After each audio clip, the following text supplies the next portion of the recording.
Hey, what's going on? It's at the letters for Thursday, November 26th. Arden Zwelling and Ben Nicholson Smith. Our producers are Christian Ryan and Mike Tassoni. This is, of course, Sportsnet.ca's Blue Jays podcast, talking about all things Toronto Blue Jays as we head through a pretty slow moving 2020-2021 MLB offseason. Just as a reminder, if it's your first time listening to us, and if you enjoy the podcast, you can leave a review, you can give a rating, you can help us juice those algorithms, and that would be a great help. So, and if you've been listening to us for a long time, thank you as always. It's great to have you along. So, Ben, since we last spoke, a couple things have happened in MLB. We've seen a few starting pitchers come off the board, and I'm kind of curious to get your take on how that colors your perception of the Robbie Ray signing, which was like the first signing of the offseason. 1 year, $8 million for the lefty who walked a whole bunch of dudes last season, had a pretty high ERA, but obviously has the type of stuff that you would bet on. When you then see Drew Smyly come off the board at 1 year, $11 million, similarly, a left-handed starter, and then Charlie Morton, who has been much better of late than both of those pitchers, but obviously is much older, coming off the board at 1 year, $15 million. How does that sort of, just reframe your opinion, or does it, of the Robbie Ray signing for the Blue Jays? Yeah, it definitely adds context to it. And I think all those deals are pretty good, honestly. I mean, I love the Morton deal at 15 over 1 to the Braves. That's a great pickup by Anthopoulos to add him to that rotation. And even, Smiley, I think, is interesting too. So all three of these deals to me seem pretty reasonable. There's always that saying, there's no such thing as a bad 1 year deal. I think that applies in these cases. And as for how it reframes things, I think it's interesting for Ray, in the sense that I think it underscores that that's a reasonable price to be paying for Robbie Ray. And moving forward, I think it informs our view of guys like J Happ, who's obviously been linked to the Blue Jays, and James Paxton, who's been linked to the Jays, at least in a speculative sense as well. Yeah, it makes me like the Robbie Ray deal a lot more for the Blue Jays at $8 million. Morton would have been great, obviously. I think it's gonna be 38, Yeah. this year. So like it's, he certainly is getting up there, but like with the stuff that he's shown over the last couple of seasons, I mean, you'd be willing to bet on him. But look, 100%. he cost almost 2 times as much as Robbie Ray did. Robbie Ray, you get a much younger guy, a guy with much better pure stuff. And then even for less than Smiley went for $3 million less there, you get a guy who's been more durable, who's got a higher upside. Sure, he's walked a lot of dudes, but you've got confidence that Pete Walker and Matt Bushman are going to be able to help him out with that. And he looked better in a Blue Jays uniform than he did earlier in the season when he did the bulk of his walking.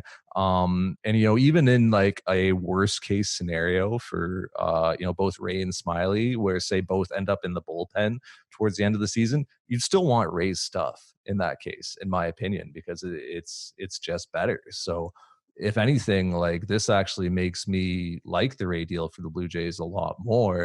It makes me think that they made a pretty wise decision in going out and kind of, having the quick strike of the off season to get that business done. Yeah, I think it continues to look like a pretty good deal. To me, when you're looking at a guy like Smiley, and again, it's kind of like Drew Pomeranz last off season. You're dealing with a guy who's kind of remaking himself, formerly really well regarded, and then had some struggles. The thing I like about Smiley is his walk rate is lower than Robbie Ray, and that certainly applies to Morton too. So I mean, these guys are much better at getting the ball in the strike zone. You're not asking them to show something different than what they've shown in the past. You're just asking them to keep going. And that's the difference with Robbie Ray. The Blue Jays are betting and hoping that he can be someone different than who he was this year. Now, that's not an unreasonable bet to make, because he was a great pitcher, or at least a very, very good borderline all-star pitcher for 4 or 5 years before Yeah. this 2020 season, right? So it's not a crazy bet by any stretch, but I also see the appeal of guys who, in their most recent sample, were effective. And it does also, as you were alluding to earlier, set the market a little bit for the mid to back end starter. in this market. You mentioned J Happ as somebody that, I think the Blue Jays would have interest in to add to the back end of the rotation. James Paxton, another guy who you mentioned, who would be I think a good add for this team, and a guy Yep. who on a 1-year deal would be, looking to improve his health and improve his durability and prove that he can, still be as good as he was earlier in his career. I'll throw with the name Garrett Richards out there, who is a guy who the Blue Jays have had interest, in the past. A guy with big velocity, elite spin rates, like among the best spin rates in baseball. And a guy who, when you talk about durability, look, he hasn't been on the field as much as you would have liked, but you look at the injuries for him, he tears up his knee, turning a double play, and another was Tommy John. So it's no different than a Matt Shoemaker or a Taiwan Walker, who are guys who have had similar sort of injury situations and come back and been effective, and who Blue Jays fans have been absolutely willing to buy into and haven't felt bad about those acquisitions. It's not like we're talking about a recurring shoulder issue here or something, or constant soft tissue injuries. Like, these are just kind of like large catastrophic injuries that he's overcome. And I think you bet on the stuff, and the Blue Jays typically bet on stuff. That's the Robbie Ray bet, is the stuff is so good, let's bring him in and see if we can fix him up. Same thing with Garrett Richards. You look at the velocity and the spin rates. So I think that's someone the Blue Jays could bet on. And if that market has been set for that mid to back end starter, which we know the Blue Jays are interested in adding, and which I think they need to add to this rotation before next season, I don't see why they shouldn't move sooner rather than later. If there's somebody out there that they really like and they really want to add to the back end of this rotation, it's something that we know they're going to acquire, and it's not going to prevent them from doing anything else this offseason. It's not going to tap too much into their budget. So I kind of wonder if that's an opportunity that could present itself soon for the Blue Jays. Yeah, it's interesting. And we know that they were linked to Kevin Gausman. You had kind of suggested the possibility, hey, was Gausman the guy that the Blue Jays might have been close on, when Ross Atkins was hinting to us that the Jays had been very close on something? Then Ken Rosenthal, a few days ago, reports, well, Jays were offering him 40 over 3. Seems like that was the deal that they were close to. If they were getting to the point of making an offer, that's a pretty serious discussion with Gausman, who ultimately returned to the Giants. So I think that shows a willingness on the part of the Blue Jays to move and to make offers. And if you're talking 40 million for Gausman, or, argument's sake here, is J Happ a 1-year, $12 million pitcher? Is James Paxton a 1-year, $16 million pitcher? Just throwing numbers out there, but that's not going to prevent you from doing other things, as you said. So certainly, I don't think there's any reason to hold back. I also don't think there's a particular rush, because the Blue Jays are positioned to get one or more of these guys. Garrett Richards, my understanding there is that they do have some interest. They've at least expressed some preliminary interest there, and it makes sense. I mean, he's a guy, as you said, with great stuff. You need pitchers like that. You need guys who can slot in and help this team in the course of the coming season. So all those names make sense, and it's only one part of the starting pitching market. I mean, I think you still have guys like Masahiro Tanaka or Jake Odorizzi, or of course Taiwan Walker. I think those guys are better positioned to land multi-year deals, just given their age primarily, and the fact that they're not linked to draft pick compensation. But a lot of options open for the Jays. I think moving early is one of them, and starting pitching, we've said it so many times, but it really is a need for this team. The Gausman thing is interesting. So Ken Rosenthal reports that the Blue Jays making a 3-year, $40 million offer, and Ross Atkins had indicated to us that the Blue Jays were close on something. So those things certainly line up. Yeah. I like the bet from Gausman of betting on himself and saying, because basically the bet is that he can have a good, healthy season in 2021 and then do better after that season than the 2 years, $21 million that he would have gotten on the Blue Jays offer. I like that bet for him. Same one Jake Odorizzi made a year ago. Right. And it also it tells us some interesting things, I think, about the Blue Jays this offseason. First of all, it tells us that they like a pitcher of Gausman's profile, because this is the second year in a row that they've tried to sign him, and he has spurned them. It indicates the level of money the Blue Jays have to spend this winter, I think, because Kevin Gausman wouldn't have been like the end of their offseason. It was just like, we're done. No. Right. So, it's this that level of financial commitment clearly wouldn't have precluded other moves. So it's like kind of easy to extrapolate out from that, from the $8 million that they've already committed to Robbie Ray. And then it would have been 13 million a year for Gausman. I mean, they would still be in the market beyond that for a top end position player like a George Springer or a DJ LeMahieu, JT Realmuto. For those guys, you're looking at $20+ million. And I think that in addition to that, they would have been looking at, maybe you pick up a depth outfielder or a depth infielder or something. That's going to be several more million. I mean, we're looking at the Blue Jays having some pretty real coin to throw around this year. And this is just we knew that, but this is just further affirmation of it, I think. And then finally, Kevin Gausman would have been declining a qualifying offer in the case they signed with the Blue Jays. So that indicates that the Blue Jays are not afraid to sign qualifying offer free agents. And if they sign Gausman, and then also we're still trying to get like a Springer, a LeMahieu, that would have been further draft pick compensation that the Blue Jays would have been sacrificing, because that would be 2 qualifying offer free agents. So it indicates that is not something that is stopping them at all from, playing in that market.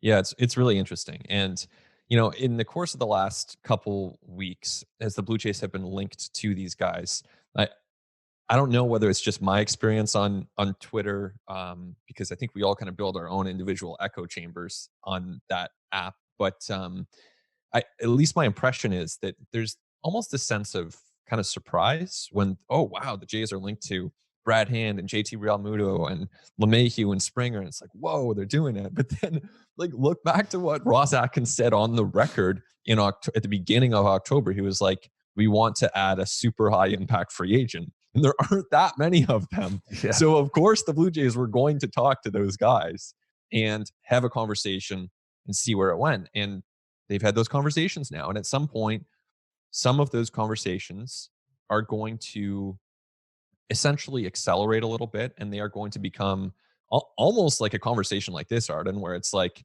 you're the free agent and I'm trying to recruit you, and we're having like a Zoom session. I'm trying to like pitch you on the team, and that's how these things happen now in this day and age of the pandemic. So some of those conversations are going to happen where the Blue Jays sit down with these top guys and try to pitch them on Toronto, try to pitch them on the fit, how it would work, the city, answer any questions the player has. And then in some cases, they'll even make offers. So we don't know exactly where that process sits. The Blue Jays obviously are figuring that out. They don't know how it's going to end more than anyone else does right now. But, I just don't think that, like, I don't think it's surprising at all when we see the Blue Jays linked to these guys, because it's like, they have a need, they have the money, they said they were going to do it. Like, what did we think was going to happen? Yeah, and anytime that the Blue Jays are offering somebody $40 million, like, that's not a decision that's made lightly. No, that's something that, like, a lot of thought goes into that, and especially with even the qualifying offer scenario, like, that gets factored in as well. Just the way that, like, the Blue Jays have a very clear cut process for how they factor in the qualifying offer with certain players. So if we're talking about a LeMahieu or a Springer, Realmuto, Trevor Bauer is going to have one or has one. Like, if the Blue Jays sign one of those players, they're going to lose their second highest draft selection in the 2021 draft, as well as $500K in international bonus pool money.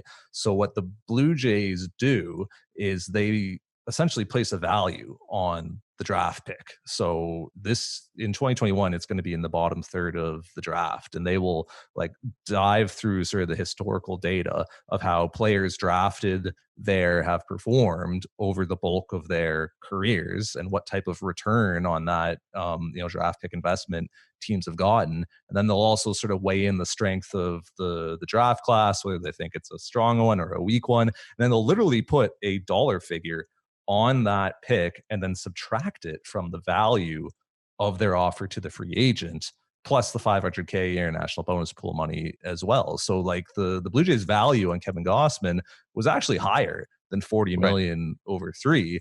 It was, 40 plus, whatever value they put on the draft pick. They just subtracted it from the offer because that is their process. So, like, in a sense, a qualifying offer would actually never preclude the Blue Jays from making an offer to a That's free right. agent. It's just this year, their offers will be less impacted financially because they're picking towards the bottom third of the draft. Whereas last year they selected 5th overall. So, the value attached to that pick, which ends up as Austin Martin, I mean, that value is going to be far, far higher than their value on the draft pick they would be sacrificing this year. Yeah, exactly. And even like their second round pick in 2020 would have been, I don't know, 35th or 40th overall. Sometimes Yeah. there are, extra picks in there, but that's a lot higher than what it will be in 2021, where their second best pick would be something like 50th in the draft. So, if you look back at the history of drafts, most of the damage you're going to see is in the first round. Most of the damage in the first round is going to be in the first 10 picks. So that's going to inform these decisions. Now, it's not to say that there's not immense value in having the 50th overall pick. And the Blue Jays obviously put a lot of value on that, but it's certainly less than what it would have been for pick number 35. And so, as you say, that's something that they can factor in every year. But that tax, if you kind of view it like a tax, it's almost like the Jays are in a different tax bracket this year, and it's a lot less cumbersome. Yeah, definitely. The other interesting thing about Gausman, well, two interesting things. One, quickly, second year in a row, he's spurring the Jays. It's just a reminder, free agents have to want to take your money. Yeah. The Blue Jays can be linked to everybody and they can offer to everybody. And this time last year, we were talking about how they had offered this player and offered that player and talked to this guy and that guy. And they just got spurned until Hyun-Jin Ryu finally took their money. The player has to actually want to come to your team, to play in your market. There are some players who just aren't going to want to play in Toronto. There's some players who are going to be turned off by the uncertainty over where the home, the club's home games can be played in 2021. There's some players, talk about taxes, who are going to be scared off by the tax situation in Canada. And the Blue Jays have an entire tax presentation that they make to free agents when they're pitching them on these Zoom meetings. They're talking about the taxes in Canada and how that works. They're going to be making a presentation about, here are the alternatives for where our home games could be played in 2021. So there's, the player has to want to sign with you. The other thing with Gausman, which I had completely blanked on, he was non-tendered last year.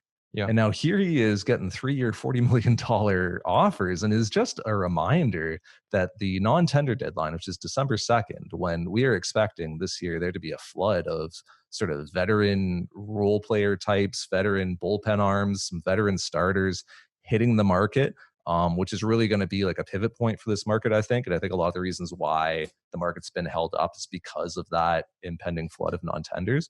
But there are good players that are going to hit this market, and there are players who are going to become available who, at this time in 2021, November 2021, we are going to be looking back on their 2021 seasons and saying, that guy was a 2 or 3 win player. That guy was good. Look, Kevin Gausman was non-tendered last year. Taijuan Walker was non-tendered last year. Blake Trinan was non-tendered last year. That guy was closing games in the World Series. Cesar Hernandez was non-tendered last year. He was a 2-win player in 60 games this season. So there are going to be good players to be picked up on that non-tendered market. And, the kind of the edge for teams is identifying who those players are and, how good are your projections and how good are your systems and how well do you evaluate players and what they might do for you going forward. But I think that is a market the Blue Jays are going to be interested in, particularly considering they have money to spend. There's going to be a lot of players available and maybe not that many bidders.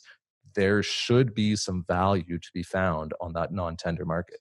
Oh yeah, there always is. This year it won't be an exception. If anything, this might be the banner year for the non-tender market, really. To go back to your first point for a second, when it comes to free agents and taking their money, sometimes it's actually a good thing when they don't, because, you think about Rick Porcello or Kyle Gibson or some of these guys the Jays were pretty, pursuing pretty intently last year. And I don't think anyone is pining for, 2 more years of Kyle Gibson right now. Not that he can't recover necessarily, but yeah, sometimes it's a good thing. And yeah, absolutely. You think about non-tenders and you think about the amount of players, good players who get non-tendered.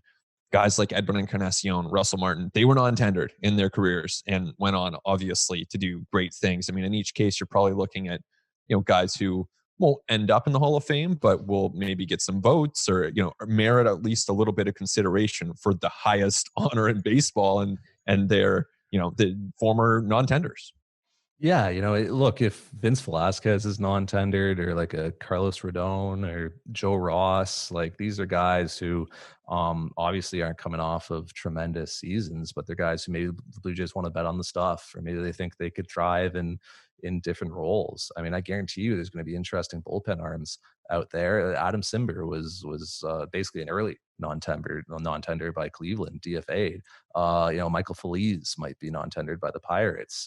Look, if the Twins non-tendered Eddie Rosario, maybe that's a depth outfielder that you look at. Maybe you think about a Ben Gamel or a Nomar Mazara if those guys end up on the market. Like, look, this is nobody that you're breaking the bank for, certainly, and this is nobody that's going to preclude you from doing anything else this offseason. But the offseason doesn't always play out where you get your sort of big ticket item first and then you fill in the margins later. Sometimes it goes backwards. Sometimes you get your Robbie Ray first and then you get your Eddie Rosario and your Michael Feliz and then you get your Springer, right? Like sometimes it goes backwards. Like you're just filling in the puzzle. It's like back to your grocery store analogy, right? Like sometimes you buy the meat last, right? The meat is the most expensive thing you're going to buy. Right. Sometimes you go get your seasonings and your spices and your sides first, then you put the meat in your cart later. I'm sure people are happy we've continued this metaphor onto a second podcast. But so, I just think it's something to keep an eye on, because like the Blue Jays are obviously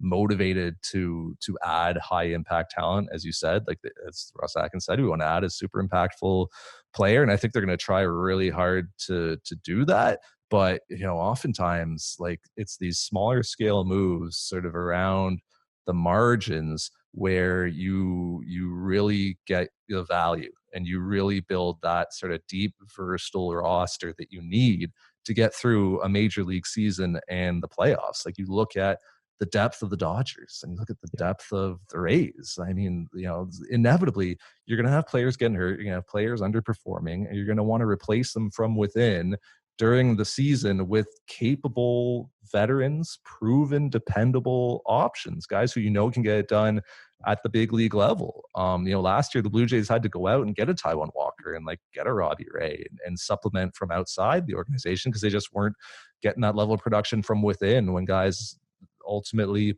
went down. So, I just think that this winter is about building out as much talent as possible if you're the Blue Jays and building as much depth as possible. And that's why I think December 2nd is going to be a really important date.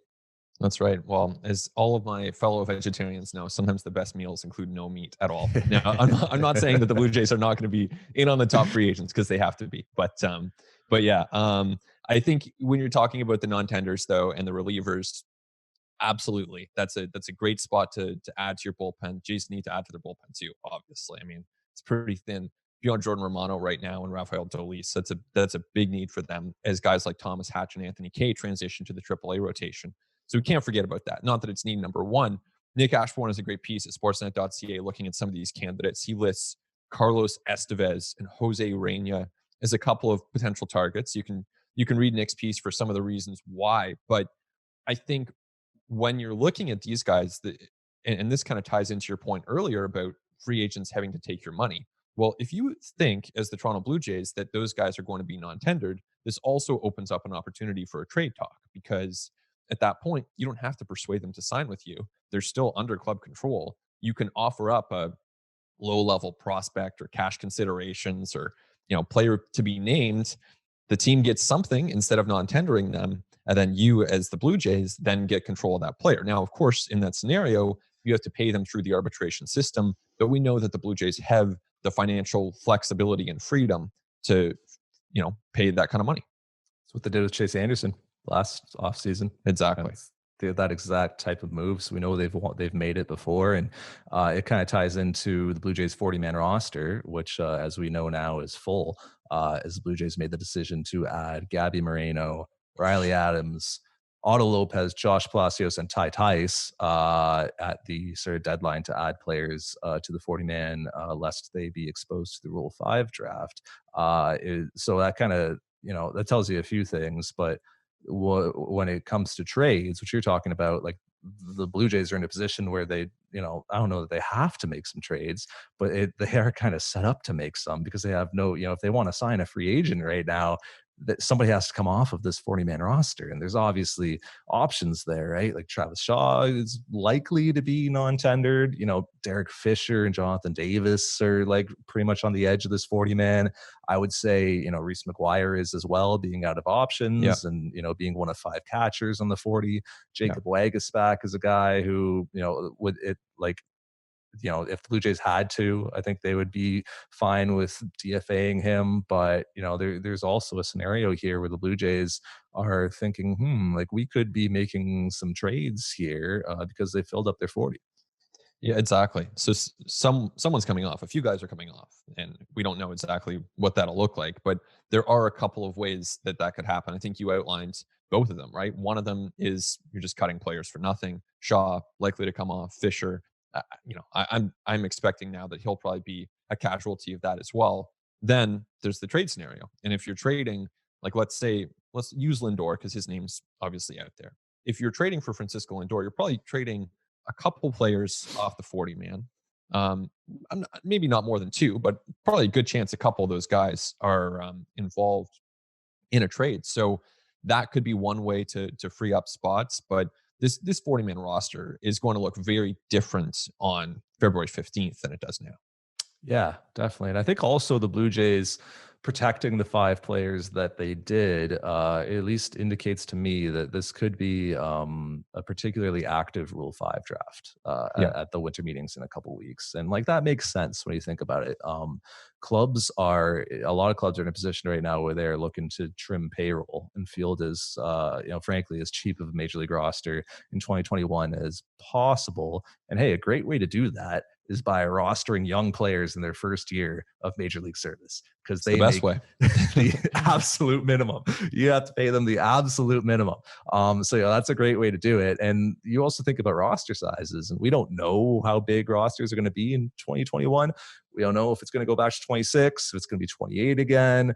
We saw 30 this year. It's safe to assume like clubs will have at least, an extra spot or 2 than they normally do. But we've also seen in the recent past, you don't necessarily need that extra spot. The Elvis Luciano year, the Blue Jays had 25 roster spots. They carried Elvis Luciano through the entire season when he had no business being in MLB at 19. And he was, they were basically just searching for blowouts to get him into, because he'd enter the game and he didn't know like where the ball was going. He walked so many guys. Yeah.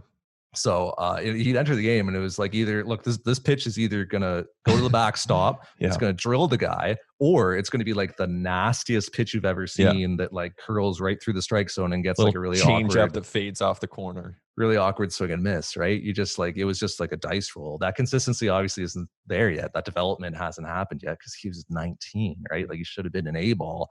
And the Blue Jays are betting that, in the next couple of years, he is going to, round out that consistency and learn how to locate and command his stuff better and be a pretty good pitcher someday. But the point here is that it's very doable to carry a young player through an MLB season, particularly if you aren't a super competitive club, as the Blue Jays weren't that year. If you're rebuilding and just trying to, find young talent wherever you can get it, it's super doable, especially when you have those extra roster spots. So, I think this indicates that the Blue Jays expect that there's going to be quite a bit of activity on Rule 5 day. Yeah, it's more guys than I thought they would protect. I mean, Ross Atkins had kind of led us to believe that they would leave some of those spots open. But 5 players rostered in the end. So I was a little bit surprised. It's interesting in a sense because it guarantees that, we are going to have more activity. And I think, the Rule 5 is always fun for baseball transactions fans. But this year it does have a chance to be very different for the reasons that you explained there. Let's step away, take a break. And when we come back, we'll talk about when some of that activity might begin. All that and so much more when we continue on At the Letters. It continues on At the Letters. Arden Zwelling, Ben Nicholson Smith. Our producers are Christian Ryan and Mike Tassoni.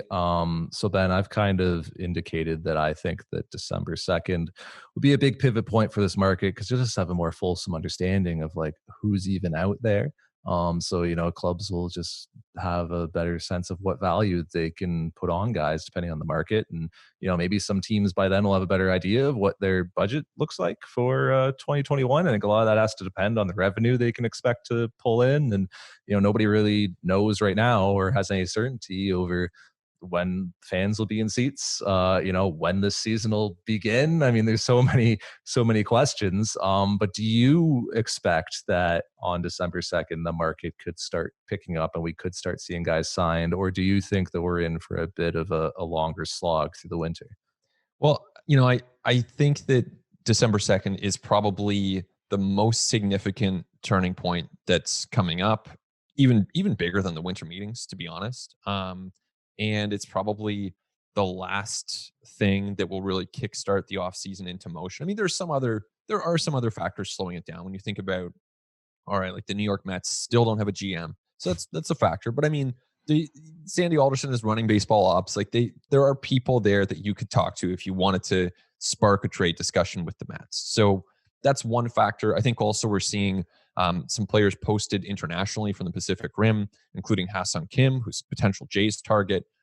So those processes slow things down as well. Just knowing that there are that has to start before teams can officially and formally engage with those players. So those are factors. But to me, the biggest thing here is the non-tender market. And that's the case every year. I think it's more so the case this year for the reasons that we've discussed and how many players we expect will be non-tendered. And it's actually got me thinking, Arden, that if you're Major League Baseball, I think there's actually a case to move the non-tender deadline up by a couple weeks. I mean, I don't see why it couldn't be November 15th for argument's sake. And I know teams gain some marginal advantage by essentially holding these players in purgatory for a couple extra weeks and gaining that flexibility. But I think if you look more broadly at the industry, I think there's something to be said for kickstarting the offseason in November and getting things moving a little bit. I'm not saying it has to be, full NBA, everything happens at once, this craziness, like there's all these deals going down. But having a little bit more pace to it, I think would be good for the sport, in my opinion. And I think you can accomplish that if you move the non-tender deadline up, even just by a couple weeks. Well, yeah, and teams also gain a better sense of their alternatives then, right? So, like, if you're the Toronto Blue Jays, you need a third baseman, and you know that you can get Travis Shaw through arbitration for whatever it was going to be, $4, $5, $6 million. But then you go out and you see who else is on this market, Right. and you have an understanding of what they're expecting and what you could sign them for. Like, it's a really big advantage for the team. It's a really big disadvantage for the player because Travis Shaw can't talk to other teams right now. Even though it's pretty likely he's going to be non-tendered by the Blue Jays, like he can't, begin discussions of getting his a new job and finding employment for next year. So I agree with you that it should be moved up, and I can't think of a real reason why the date is where it is right now, other than teams want the advantage, other than like a lot of the structures of this sport are slanted pretty heavily towards teams and towards franchises. Like, can you think of any reason why we wait until December 2nd to do that when there is this like pretty dead zone in the calendar between the World Series and then? I do know that Major League Baseball likes being in the news cycle 12 months a year, and that makes sense. I think you can accomplish that even if the tender deadline's a couple weeks earlier, right? You still have the Hall of Fame in January. You still have spring training in February. You still have, arbitration or some extensions happening after the new year typically. So it's not a danger that baseball is going to fall out of the conversation if all of a sudden we move the tender deadline back a few weeks. And I think also, it's not like teams aren't aware, or it's not like teams need those extra couple weeks. Like, it doesn't take a month for a front office to figure out whether they're going to tender Travis Shaw or Teoscar Hernandez a contract, right? The Blue Jays knew on probably they could have made this call on October 10th if they had to. Like, it's really probably at most a 2-week process. In a lot of years, it's so easy. I mean, we can tell from the outside in a lot of cases who's going to be tendered and who's not. Some of the decisions speak for themselves. So it's not like the teams need that amount of time. It's not like baseball needs the tender deadline to be postponed to stay in the news cycle. So, I haven't dug into this a ton. Maybe I am missing something, but I think honestly, it would have a big effect on things if you moved it up by a couple of weeks. And I think that would be good because then you have, the last week in November after US Thanksgiving, the first couple weeks in December, like you're not waiting for something at that point. It could be, let's go. Like things are starting to move. One nice thing that we can't attach a deadline to is that international market and some of the foreign players who are posted. Because once you're posted, as far as I understand it, there's a 30-day negotiating window, and then you get a decision at the end of that. So we've seen a couple Japanese pitchers be posted. Like obviously the Blue Jays made a move in that market last year with Shun Yamaguchi, and there's a couple more Japanese arms who are going to be available, and Kohei Arihara and Tomoyuki Sugano. So those are names I'm sure would interest the Blue Jays. The one name that you mentioned earlier that I think the Blue Jays absolutely need to be in on is Hassan Kim. He is the Korean shortstop coming out of KBO who, if he hasn't been posted yet, the expectation is that it will be sometime this week. So we're looking at him landing with a team, likely by Christmas. And this is like a very intriguing prospect and a very intriguing entry into this free agent market for a number of reasons. First of all, pretty good hitter in KBO, like a regular 300 hitter and a guy with like 400 OBPs, walked more than he struck out last season, hit a bunch of bombs, a guy with a lot of versatility, could play shortstop, could play second, can play third. That's always attractive to teams. But the biggest thing, he's 25. He's younger than Cavan Biggio. Born same year, but he is younger than Cavan Biggio. Like that is how young we're talking about here. And this is, it is so rare that you can acquire a free agent at 25. You were paying for his age 26, age 27, age 28 seasons when, George Springer and DJ LeMahieu are already in their early 30s. Like there's a big difference there. And I'm not saying that Hassan Kim is, on the same level as the, most elite hitters in this market, but we have seen that there is still potential to grow there and to develop. Last year he had a pretty big power breakout and demonstrated the type of plate discipline and approach, and strike zone command that you want to see from a player who's going to continue to get better. He's got the athleticism and sort of the quick twitchiness that you would bet on as far as a player who can improve over the coming years as he enters his prime.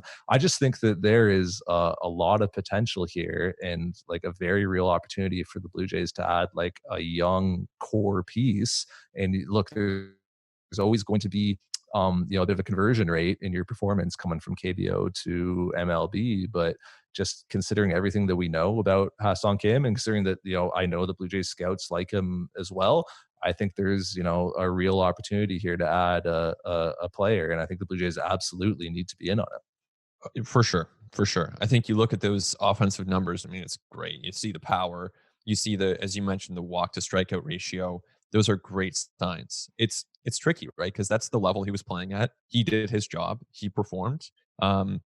But no matter how well you perform in the KBO as a hitter, it still raises the question of how you're going to do when you're facing guys who are throwing 95 and 96 every single inning, every single at-bat, nasty breaking stuff. The pitching in Major League Baseball is just better. So that conversion rate is a really important question because if he's a versatile, young, athletic player who doesn't hit, it doesn't really matter, right? At that point, you have Orlando Arcia. And okay, I mean, that's fine. He's a Major League player, but it's not necessarily like a difference maker. But there's some percent chance, and this is the question that the Blue Jays and other teams now have to answer internally, there's some percent chance that he actually will hit and that production will translate and that velocity won't be a problem for him. And he's destined to become an all-star caliber player in Major League Baseball. And if that's the case, or if you estimate that there's a really good chance that that's the case, then you've got to be an aggressive bidder for him. And you bet on your developers, you bet on your coaches and your coordinators, you bet on your people who are going to be helping him, make that adjustment and get accustomed to big league pitching and to being attacked differently and to, curveballs to spin differently and fastballs that are firmer. Like you make that bet. And I think you also make the bet on the fact that he's 25 and he's still getting better. I mean, players this young with this type of talent base just don't become available on the free agent market. Like it's just not a commodity that is ever out there. That also plays into something that I wonder about, which is like, where do you put the value on a guy like that? Because like, as we know, the Blue Jays are all about value. With any free agent that they engage with, before they ever talk to him, they've already assigned a number to this guy. And they already know, like, here is, like if he would accept, X years and X money today, we would offer him that today. Here is what we would offer him as a maximum somewhere down the road after some negotiation. And here is a number that we would walk away at. We would say, you're a great player and we would have loved to have you, but we're just not going to offer you that. So That's right. I don't know how the Blue Jays will assign those numbers to a guy like Hassan Kim. And I don't know how the industry will assign their values to Hassan Kim. Like, the values could be all over the place because he's so young and because he's versatile. Like, there's just not a lot of comps for a guy like this being on the open market. But I do think that the Blue Jays are in a real position to be competitive for him, because they have money to spend, because they have some certainty over their budget for 2021. I mean, as I was saying earlier, a lot of teams probably don't have that certainty. We know a lot of teams are looking to shed payroll. I think there's a lot of teams that are waiting to find out if they're going to be allowed fans in their markets in 2021. And I just think that, there's a lot of, I just think the Blue Jays could be part of a very select number of aggressive bidders for a player like this. And I wonder if there's an opportunity here to take advantage of a bit of an uncertain market. They should do it. Yeah. I'm with you. I think it's, yeah, I've convinced you. Yeah. I think he'd be based on what we know, right? Which, I'm not a scout and I'm not watching his games. So I don't, it's hard to say how those numbers would translate, but the numbers are great and he's young and he's athletic and versatile. Like, that's the kind of player that the Jays should 100% be on. I guess this all ties into some of the uncertainty over what the 2021 season is even going to look like. And like, it's funny sometimes to hear and read things where people will talk about, well, how are they going to get through 162 games in 2021? Let's hope they do. I don't know that any team's going to play. Nobody's getting through. There's no 162 games in 2021, in my opinion. You see and read things where it's like, well, there's 2.5 months to spring training. Is spring training starting in mid-February? I have serious doubts, just considering the pandemic situation in the United States, considering the looming vaccines that are likely to start being distributed in early 2021. I just think that the timelines of this pandemic are going to really impact how much baseball is played in 2021 and when baseball begins in 2021. When, the way that the sort of it's a negotiation, basically, is how it was described to me, over games played in 2021, just as it was in 2020. It's a negotiation. And for players, that negotiation starts at 162 because players want to be paid 100% of their salaries. They don't want a prorated 60, 80, 100 game salary. They want a full 162. But if it's a negotiation, then the players aren't going to get their absolute starting point is going to be somewhere less than 162. So I just think that, there's so much uncertainty over 2021 that, this market is going to be held up for some time outside of players that have sort of built-in deadlines like a Hassan Kim. You even think about, as an NL club, you don't know if you have a DH next year. Right. You don't know about minor league play next year. I mean, you don't know about your roster size. So, I just, I think it is very murky what a 2021 season is going to look like. But what I, do feel confident in is that we should not be speaking about the 2021 season as a 162 game season with any certainty. And we shouldn't be talking about spring training starting in mid-February with any certainty. I honestly would bet against either of those two things happening. Yeah. No, I think 162 players obviously want. I don't know. And as a blanket statement, we're all at the mercy of the virus still. So that's, who knows? We really don't know. The last few months have certainly underscored that. But if things continue progressing toward potentially a vaccine, or even if they don't, Major League Baseball will still proceed with a season of some kind. And what that looks like, I think, is an open question. I do tend to agree with you that traditional February, 12th, 13th, usually spring training starts up. I don't see that happening this year. Certainly I don't expect to be there in Florida when that's happening. I think we'll be exactly probably where we are. But yeah, there's so many interlocking questions here, and I think it's a good point and a good time to highlight that, because there tends to be this assumption, this isn't just in baseball, but there tends to be this assumption that, hey, 2021, okay, well, that's when things will get back to normal. And at least in baseball, it's not necessarily going to be the case. And you think about, the DH example is a perfect small scale illustration of all this uncertainty, because it ties into the negotiations. I mean, Rob Manfred could, and I would say should, just say today, look, we're going to have the DH. We've talked to the players. Players are fine with it. We're going to do that. And then guys who are in that market can actually start signing and making some decisions and moving ahead. And teams too, right? It's actually kind of unfair to National League teams if you think about it. Like, there are 15 teams out there that actually, like, this is a major structural question that they're facing. American League teams know what the positions are. National League teams don't know the positions. Right. That's a pretty major thing, right? So half of the league literally doesn't know what the positions are going to be. It's like, if you think about it, it's kind of absurd. But Manfred could work with the players to create resolution on that front. Instead, the league is holding that essentially as a bargaining chip for whatever else is going to come. And that's something that they can hold on to. And there's, I suppose, some value in doing that. We know that this ongoing discussion between Tony Clark and Rob Manfred that we saw so much of in the summer is not over. It's really only just beginning when you think about the negotiations for 2021. And then after that, after they figure out what next season looks like, oh, the CBA is up, they have to do it again. Two things with that. Number one, the DH thing absolutely impacts not only teams, but some players. Like Nelson Cruz's market might increase by 15, right? Or, like a Michael Brantley, right? Like sort of like an older position player who like a team might feel a lot more comfortable rostering if they had that DH spot to give him some days off his feet in the field, rather than having to have him, playing defensively every time that he's in there. The length of season impacts like innings eaters, right? And like some of the veteran starters, and you talk about the value of a Tanner Roark, like taking the ball every 5 days and giving you, 5 league average innings. There's a lot more value to that over a 162 game season than over a 60 game season. But then the other thing you mentioned, right? It's when does this negotiation begin over what 2021 is going to be like? Maybe they're already talking.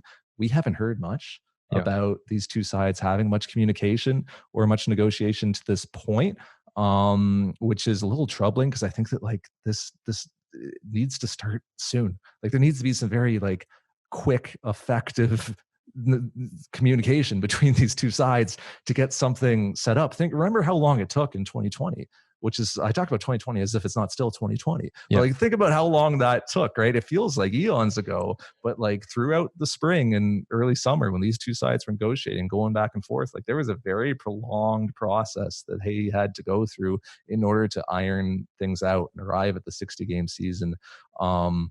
That MLB unilaterally imposed. They never even really agreed on anything. But so that the longer it takes to start that negotiation and to start that discussion, the less likely we are to get baseball, beginning when we are accustomed to it normally beginning. And between now and then, are you going to get a union grievance over the 60 game season, right? Alleging that MLB did not make its best effort to play as many games as possible? Are you going to get more bickering and things like the DH being held up as a negotiating tool, or things like an expanded playoffs being held up? That's the other thing. You don't know how many playoff teams there's going to be, which impacts what you do as a franchise. And then like the final sort of layer to this, which colors the whole thing, is the CBA expires after 2021. There is a massive negotiation looming for 2022 when you're going to need a new CBA. Clubs might already be baking in to their projections of revenue for 2021 the fact that there is possibly going to be a work stoppage in 2022. So there's a lot of MLB franchises that could just be coming off of a year in 2020 where they didn't make any gate revenue. They Yep. didn't sell any popcorn and no game day hats, merchandise and things. Then they're looking at 2022 and the other side of this coming season as, we might not have any revenue there from anything because the sport might not be played. Now I'm looking at 2021 as a year when, like, geez, am I going to have 3 consecutive seasons of very little revenue? Like, I'm looking at 2021 as a time when I'm not as an owner, I'm not looking to play that many games. Like, I'm not looking to go anywhere near 162 because I've already lost so much money last year. I think I'm going to lose a lot of money next year. That really impacts what I'm going to do now. And then that also impacts payrolls and budgets and the player development staffs and scouting. Like, there's so much trickle down from this whole scenario and from the uncertainty. And I do not know how it all ends. Nobody does. Yeah, literally nobody does. I mean, I think when you're talking about some of these scenarios, which I agree, I mean, they exist, but there are still pathways for Major League Baseball and its teams to avoid them. And I mean, if you're looking at 2022, the players are going to be willing to strike a deal. The players are not going to want to strike, but they have to find some middle ground there, and that's something that over the course of this past summer they had some trouble doing. Hopefully that's not the case, because nobody wants a work stoppage in 2022, especially after a couple of seasons that, for I think everyone involved, players and owners and front office employees even, have been already trying and probably will continue to be trying. So hopefully they can avoid that doomsday scenario in 22, but it is a possibility. And in 2021, definitely revenue is down. It seems as though Rob Manfred is going to try to get some fans into the stands next year. And even if not, they still have very lucrative TV contracts that bring some significant revenue into the sport. And of course, the ongoing escalation of franchise values to the point that you see, the Marlins, or I think the Royals sold for over $1 billion, or the Mets, of course, bought by Steve Cohen, who's incredibly rich. And so it's not like this is total disaster zone, but there are scenarios here, and real scenarios, that Major League Baseball has, as you said, 3 consecutive years that are pretty tough. Well, and you even think about the arguments over testing and over, like, playing baseball during a pandemic. Like, one side is going to say, look, the protocols worked. Like, we're good. We could play 162. Like, we're fine, right? We got through the season. The other side's going to say, well, what happened in Miami? And, like, what happened with St. Louis? Is there going to be a vaccine widely available, say, in June? Well, we're not going to start any sooner than the time that a vaccine is pervasive, the time that we're able to get it. And, obviously, Major League ball players are not going to be at the front of the vaccine line. Like, well, maybe they will. I would hope not. I would hope that our most vulnerable are at the front of that line, and, frontline workers are at the front of that line. But but you never know. Beyond that, you want fans to be getting the vaccine so they can show up to the ballpark, so they could be in seats. Like, that's the most important thing, is, like, putting butts in seats. Like, if owners could open up their stadiums this season, 2021, and, like, have full attendance, and have some sort of, like, just feel strongly that fans would be willing to show up, that they felt safe showing up, and that they could expect a good amount of attendance, I think you would see them a lot more willing to play a lot more games this year. But if you're not going to have that, like, vaccine pervasiveness until June, I don't know why they would start playing games until June. Right. There is, setting aside the economics, there is, in that scenario, a public health argument for waiting. Sure. So, like, I just think there are, so many things still to shake out this offseason. So, I'm hopeful that December 2nd is going to be, a bit of a turning point for this market. We're going to start seeing some more stuff happen. But I could also very much foresee a virtual winter meetings in which not a whole lot goes down. Yeah. It's funny, right? This basically, like, this whole conversation from the non-tenders to looking bigger picture at Major League Baseball, it really does reinforce, like, there's so many things that are just slowing it down. And even just thinking, like, kind of saying it out loud, it reminds me that, the National League teams, like, literally don't know if there's a DH. Nobody knows how many playoff teams are in. Like, of course that will slow things down. You think Marcell Ozuna is going to rush to sign a deal when he might have 15 more, as you said, with Nelson Cruz, or even guys lower in that market. Like, there are a lot of things slowing this down. Let's hope that the non-tenders sparks things a little bit. And, that's likely to be something, but it won't won't necessarily send everything else into motion. Well, and my last thing on this, you look at like other leagues in other sports, like you look at the NBA, where the two sides like agreed to, yeah, we'll have this shortened schedule and it's gonna, start here, and this is how we're gonna play the season, and this, we're gonna cancel the All-Star game, this, that, and the other. Like they agreed to all those terms. Then free agency opened, and within 48 hours, everybody was signed. Yeah. Right? Like, MLB free agency has been open for, I don't know, like almost a month now, and 3 starters have signed. You know what I mean? Right? Like Derek Law signed a minor league deal. Like, there are other ways that this could play out. We see it in other sports. Obviously, it's different. They have a salary cap, and they have like many. There isn't as many grievances, but and like acrimony between that union and the owners over there. But there are other ways that this can play out. Yeah, the baseball barbecue guys on another podcast that I listened to made a great analogy. They said the NBA offseason is like chugging a Four Loko, and the Major League Baseball offseason is like drinking warm milk through a straw, which I thought was a nice contrast. Have you ever chugged a Four Loko? No. I don't recommend it. It's not a pleasant experience. I might take the milk, but go ahead. And so it, raises the structural question of how you want an offseason to look, right? Could you have an offseason deadline? I think it's an interesting idea. I think Major League Baseball owners are not going to want to give players the bargaining leverage that they would hand over if they created a deadline. I just don't think that's going to happen, but it's an interesting possibility. And who knows, maybe, this is a time, I think, for ideas in baseball. Whether it's, and Theo Epstein talked about this, like he's someone who could potentially implement this and get buy-in from a lot of different people on it.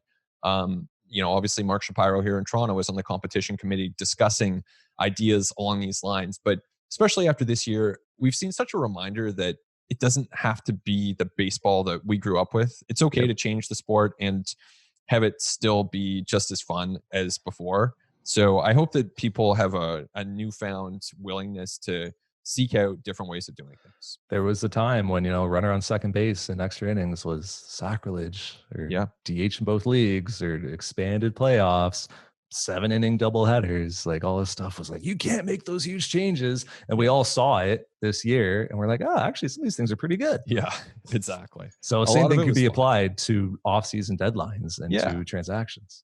Exactly. So that's where my non-tender deadline thing, I think that we should make this happen. I think it's just one little thing.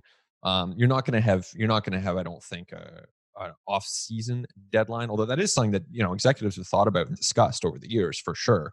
I just don't think owners would go for it. We shall see. We will be back within, a week, 2 weeks, whenever, something happens with the Blue Jays. We'll be back around the winter meetings, certainly. And we'll be here with you throughout the off season here on Sportsnet.ca's Blue Jays podcast. And a reminder, if you would like, you can leave us a rating, leave us a review. Very much appreciated. Always like hearing your feedback, whether you leave it through a review or you send it to us on Twitter, or you email us, whatever you want to do. It's always good to hear from the listeners and hear how you're enjoying the podcast. So I want to thank our producers, Kristen Ryan and Mike Tassoni, as always. That's Ben Nicholson Smith. I'm Arden Zwelling, and we're going to talk to you next time on At the Letters.